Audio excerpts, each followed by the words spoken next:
Joining me for a look at what's playing out on the market scene at midday is Viv Govender from Rand Swiss Offshore. Thank you so much for your time, Viv. Quite a lot that is happening for a Friday, so I guess it's nice for us that we have a lot to talk about. Let's start off with China. Trade data coming out there with exports rising way less than what markets had anticipated, and also imports declining more than expectations. And this is in the week that China set its growth target for 2025 at about 5%. Does this put into question the ability for China to actually reach that target, looking at these numbers that we saw today? Well, I think to some extent it does. Look, I think the Chinese government is realizing that it basically needs to get back on the growth track. A few years ago, what happened was they decided that they had, they needed to take control of the economy. They really cracked down on things like the tech sector. We saw the disappearance of people like Jack Ma, as well as some famous actresses and other celebrities in China. When they tried to, even have slight, criticism of the government. And we saw, for several years, the Chinese tech sector seriously underperforming. In recent months, we've seen a bit of slowing on that front. I think the government's starting to realize that, they need the private sector to start running a bit stronger. They need to sort out, the antagonism between the government and the tech sector, especially in other parts of the private sector. And so we could likely see some boost coming through.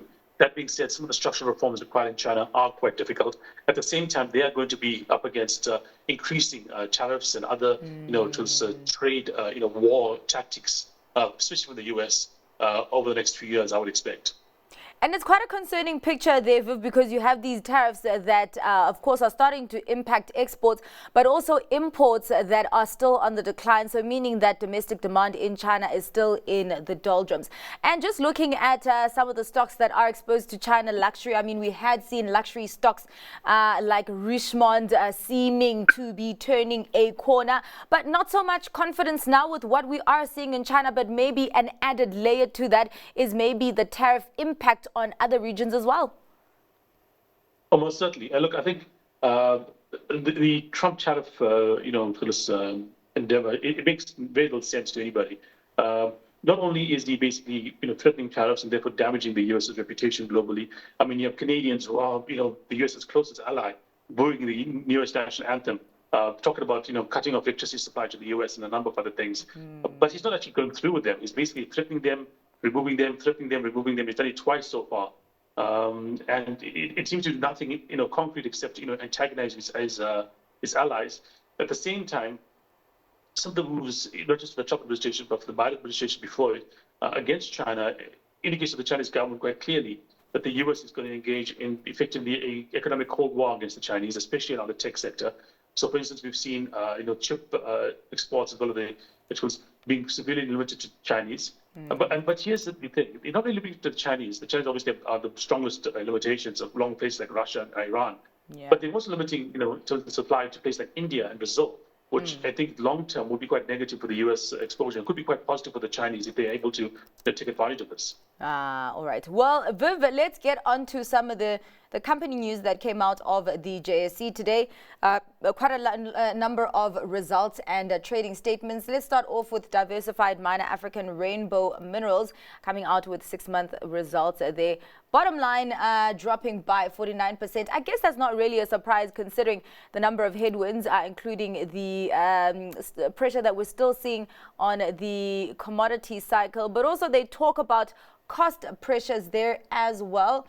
The company, though, is still declaring an interim dividend. We did see that stock climbing by 4%, but I don't know if it's because it is in the broader surge of the PGM miners that we have seen recently, or maybe that there's something that investors liked about the numbers. Talk to me about that. Yes, I mean, look, it's up, about 20%, but this is not an unusual movement, for the platinum sector in the last few weeks. We've seen a number of platinum companies up, quite dramatically in the last, month or so. I mean, even just looking at Impala Platinum up 33%. So it's in a way slightly underperforming some of its competitors in that space. We have seen a dramatic recovery come through with regards to the platinum companies in the last, I would say, since the end of February. I would say, yeah, you're seeing that come through. But you must look at, for instance, African Rainbow Minerals in terms of its longer term performance. It has not been anywhere near as strong as we have seen from some of the other platinum miners Okay. out there over that same period of time, over the last year or two. Well, let's go into the chicken industry. And Rainbow Chicken, there came out with their interim numbers as well. Revenue popping 8.9%, but that surge got even more when you got to the bottom line, with headline earnings per share surging 1,348.8%, more than 14 times. The stock did gain almost 3% as we are talking at midday. Yeah, a big turnaround that we're seeing there on the chicken front. Yeah, but look, I think we have to understand with chicken and with some of the food producers out there, historically we've always had like a certain expectation of what production should be like, what profitability should be like, and we've had a few years where this has not quite been the case. And the reason I think it's we have to accept is climate change. It's we are sitting in a situation in which climate change and things like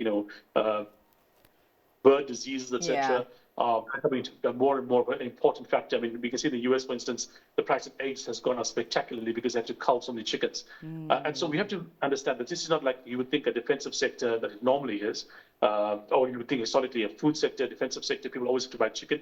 But frankly, the cost structure here could be very different on any given year. Yeah. And over the last little while, this share price has been very badly hurt. I mean, for 5 years, it's down. And even though we saw a little bit improvement today, on the longer term picture, this has not been a great clip, a well-performing share. Well, talking about not well performing, we do have Exxaro that is down at midday trade by 4%. Did come out with a trading statement saying that revenue would have improved, but they did have some cost pressures that they were dealing with. We do have headline earnings per share. They're expected to drop by as much as 44%. Yeah, maybe some people might be seeing this dip as a buying opportunity, as I saw with an analyst that was doing technical analysis with me earlier on in the week. But just talk to me about that. Not a good picture on the Exxaro front. Yeah, look, I do think it is an issue. I mean, a 44% fall in profitability is not great. And I think, the share price has reflected that over the last little while. You have always to see what it's done over a longer period of time to see, what the market's expecting. And the market was expecting some pretty bad results anyway. So this was not a great performing share of the last year. And yet we still had, a bit of a pullback as well. So it is disappointing even in that front year.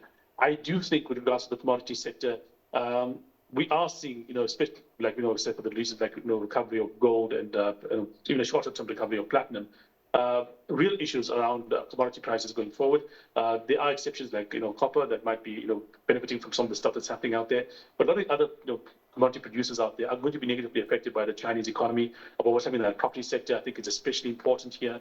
The Chinese property sector is basically in a huge bear market because of collapses of big developers, as well as people finally realizing that some of the construction efforts have been just totally out of whack with what was demand. Yeah. And Chinese property demand is basically a huge driver of commodity demand globally. Well, Viv, let us get to your stock pick for today. Where are you finding opportunity? It's a company called Micron. It's basically a company that produces what's called high bandwidth memory. And it's important for a particular usage in AI chips. People may not understand this, or maybe believe this, but when it comes to things like NVIDIA, which is one of the most valuable companies in the world, and they often associate with a company called TSMC, which makes computer chips. But often, NVIDIA is paying more money to companies that make a high bandwidth memory, as opposed to the companies that make the actual chips, because that memory is important for doing what's called inference and other kinds of AI, tasks. And I think as we get into AI maturing a little bit more in the next couple of years, demand for memory is going to go up. And there's only about 3 companies in the world, actually, really 2 companies in the world, HK Hynix in South Korea, and Micron, which makes these particular chips. I think Samsung also does to some extent, but they haven't really been up there with the other 2. So I think if you're going to see AI really take off, this is one sector that maybe has not performed as well as we should have, and maybe running in the next couple of years. All right. Well, Viv, other people also gave us their stock picks yesterday as well. So let's just see what they have said with that and what you have to say. Yes, TFG. So the share price is down about 23% so far this year. So it's come off quite a bit. It was pricing in quite a lot of excitement for the two-pot discretionary income. It was going to hit the stores last year. December update was a little bit disappointing, and we saw the South African retail stocks pull back a bit. And then we also had the proposed 2% VAT increase, which put another negative outlook or a bit of a dampener on share prices. So that's why you're getting the opportunity to buy this business. We think that we do think that the South African consumer has got a bit of a tailwind coming. Lower oil prices, lower fuel prices, rate cuts still in the pipeline. So we think that there'll be more discretionary spending. And for the first time for a long time, South African real wage growth is positive. Wages going up more than inflation. Another tailwind for South African retailers. And we think that the South African business will grow and offset some of the weakness that we're seeing in Australia and the UK. But those businesses are also good and in time will also deliver. Nike's been selling off for a while now, but it's come off on they made some missteps post-COVID in terms of their strategic positioning, leaving some of the wholesalers behind and actually just pushing online too aggressively, and they've lost some of their leadership in the shoe fashion, etc. But I think they've got new leadership, new management. They've still a very strong brand. There's very good business underlying that. They've been through these cycles before. If you look at their history, 2 or 3 times, they've had to reset and revive the business. And I think they're sitting in exactly one of those positions again. I think they'll turn the business around, and it's a good opportunity to nibble on some of those.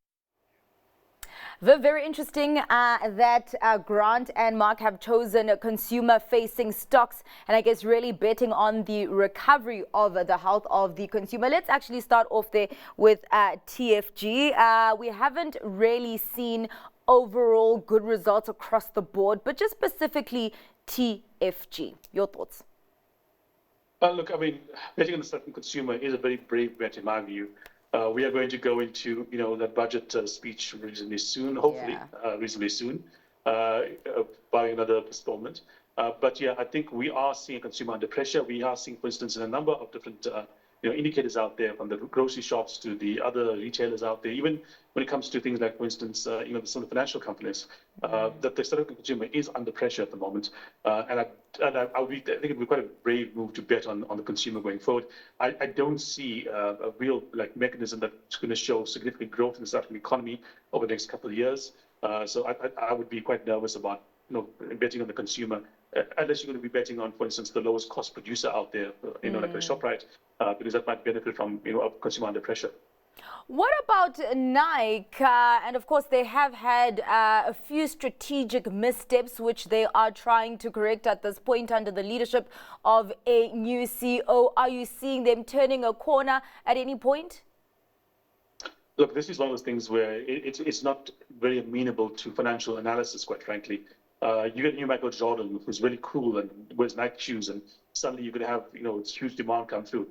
You see a misstep with like Adidas and Kanye happen, and it's going to be quite badly hurt. These kind of taste, fashion kind of brands are so volatile in terms of just consumer taste, consumer preferences. The NBA doesn't do as well as it normally does, and therefore it was Nike, which has a lot of basketball exposure. It's going to suffer. This is a very taste-driven, fashion-driven kind of stock, and I generally stay away from them because, like I said, it's driven by factors that you don't see on the balance sheet always. All right. Well, thank you so much for your time and for your insights today, Viv. Much appreciated. That was Viv Govender from Rand Swiss Offshore.